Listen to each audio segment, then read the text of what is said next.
ಹೇಳಿ sir. Sir, ಈ ಬೆಳಗ್ಗೆ ಏನು ಅನಾಹುತ ಆಗಿದೆ, ಅವರು ಆ ಮಗು ಹೆಸರು ಸುಜಾತ ಅಂತ. ಸೊ ನಮ್ಮಲ್ಲಿ ಸ್ಟಾಫ್ ನರ್ಸಾಗಿ ಕೆಲಸ ಮಾಡ್ತಾಯಿದ್ರು ಥ್ರೂ SLV ಕಾಂಟ್ರಾಕ್ಟ್. ಸೊ ಈ ಹುಡುಗಿ ನಮ್ಮ ಹತ್ರ ಒಂದು 3 ತಿಂಗಳಿಂದ ಕೆಲಸ ಮಾಡ್ತಾಯಿದ್ದಾಳೆ. ಮತ್ತು ಕಂಪ್ನಿ ಒಳಗಡೆ ಎಲ್ಲ ಯಾವುದೇ ರೀತಿಯಾದಂತಹ ಅಬ್ಸರ್ವೇಷನ್ಸ್ ಏನೂ ಇಲ್ಲ. ತುಂಬ ಒಳ್ಳೆ ಹುಡುಗಿ.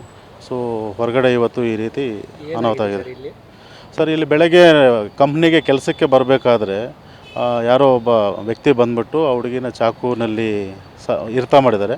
ಅಷ್ಟೊತ್ತಿಗೆ ನಮ್ಮ ಕಂಪ್ನಿ ಸ್ಟಾಫ್ ಎಲ್ಲನೂ ಆಂಬುಲೆನ್ಸ್ಗೆ ಫೋನ್ ಮಾಡಿ ಕರೆಸಿದ್ದಾರೆ. ಆಂಬುಲೆನ್ಸ್ ಬಂದುಬಿಟ್ಟು ಚೆಕ್ ಮಾಡಿ ಇಲ್ಲ ಇದಾಗಿದೆ ಅಂತ ಹೇಳಿದ್ದಾರೆ. ಮತ್ತು ತಕ್ಷಣ ಪೊಲೀಸ್ಗೆ ಇನ್ಫಾರ್ಮ್ ಮಾಡಿದ್ದಾರೆ. ಮತ್ತು ಅವ್ನು ಓಡೋಗ್ತಾ ಇರಬೇಕಂತಂದರೆ ಕೂಡ ನಮ್ಮ ಕಂಪ್ನಿ ಎಂಪ್ಲಾಯೀಸ್ ಎಲ್ಲನೂ ಅವನ್ನ ಹೋಗಿ ಹಿಡ್ಕೊಬಂದು ಮತ್ತು ಪೊಲೀಸರಿಗೆ ಒಪ್ಪಿಸಿದ್ದಾರೆ.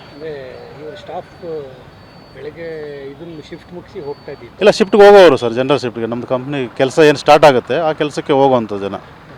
ಎಲ್ಲಿಂದ ಬರ್ತಾ ಇದ್ರು ಸರ್? ಇವರು ಬಂಗಾರಪೇಟೆ ಕಡೆಯಿಂದ ಬರ್ತಾ ಇದ್ದಿದ್ದು.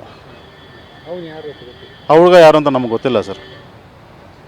ಇವರೇನು ಹೇಳ್ಕೊಂಡಿದ್ದಾರೆ ನಮ್ಮ ಹತ್ರ ಹಿಂಗೇನೆ ಕಿರುಕುಳ? ಸರ್ ಇಲ್ಲ, ನಮ್ಮ ಹತ್ರ ಏನೋ ಆ ರೀತಿ ಯಾವತ್ತೂ ಹೇಳಿಲ್ಲ. ಆ್ಯಕ್ಚುಲಿ ಡೈಲಿ ಅವ್ರ ಜೊತೆಯಲ್ಲಿ ನಾವು ಮಾತಾಡ್ತಾ ಇರ್ತೀವಿ, ಏನಾದರೂ ಸಮಸ್ಯೆಗಳಿದೆಯಾ ಏನು ಎತ್ತ ಅಂತ. ಬಟ್ ನಮ್ಮವ್ರಿಗೂ ಏನೋ ಆ ರೀತಿ ಸಮಸ್ಯೆಗಳು ಏನೂ ಹೇಳ್ಕೊಂಡಿಲ್ಲ.